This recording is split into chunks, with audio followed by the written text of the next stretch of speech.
பாருங்கள், நம்ம காலிஃப்ளவரை நம்ம சாப்ஸ் மாதிரி வைக்க போகிறோம். அதுக்கு நல்ல வாசனை, கிராம்பு, பட்டை இதெல்லாம் போட்டு நல்லா வெங்காயத்தை போட்டு நல்லா வதக்கணும்.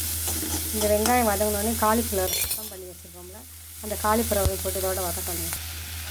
இந்த காலிஃப்ளவரையும் இதோட போட்டு நல்லா வதக்கணுன்னே இதுக்கு நம்ம வதக்கிறதுக்கு தகுந்த மாதிரி காரப்பொடி, கொஞ்சம் லேசாக மஞ்சள் போட்டு இதுக்கு அளவாக உப்பு போடணும். இதுக்கு இவ்வளோ உப்பு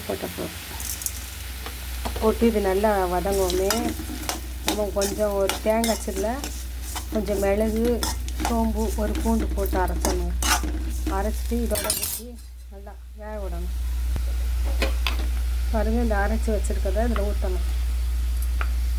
தேங்காய் சில்லு, கொஞ்சம் சோம்பு, மிளகு, பூண்டு வச்சு அரைச்சிட்டு நம்ம காரப்பு தகுந்த மாதிரி, காரத்துக்கு தகுந்த மாதிரி ஒரு ஸ்பூனு காரப்பொடி போட்டிருக்கீங்க.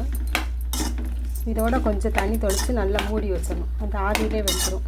இது வந்து நம்மள சாப்ஸ் மாதிரி இருக்குங்க, கறி சாப்ஸ் மாதிரி இருக்கும், காலிஃப்ளவர் சாப்ஸு. பாருங்கள், இவ்வளோ தண்ணி ஊற்றினா போதும். இது நம்ம மூடி வைக்கிறதுனால அந்த ஆவியிலே வெந்துருங்க. இது உப்பு அளவாக இருக்குது. ஒரு தட்டு போட்டு மூடி வச்சிடணும்.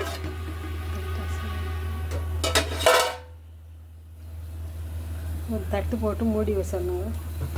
ஏன்னா நம்ம இட்லி சட்டி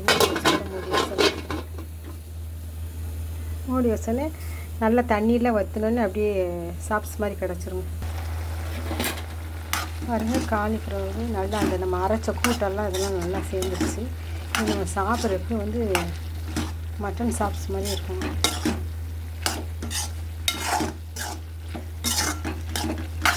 காலிஃப்ளவர் அப்படி வந்து கறி சாப்ஸ் மாதிரி வைக்கணும்னா இந்த மாதிரி ரெடி பண்ணுங்கள், நல்லாயிருக்கும். தண்ணி பூரா கொஞ்சம் வத்துற வரைக்கும் அடுப்பில் வச்சோம்னா சிம்மிலே வச்சிடலாம். நல்ல டேஸ்டான காலிஃப்ளவர் சாப்ஸ் ரெடி. வெஜிடபிள் சாதத்துக்கு இதுதான் எங்களுக்கு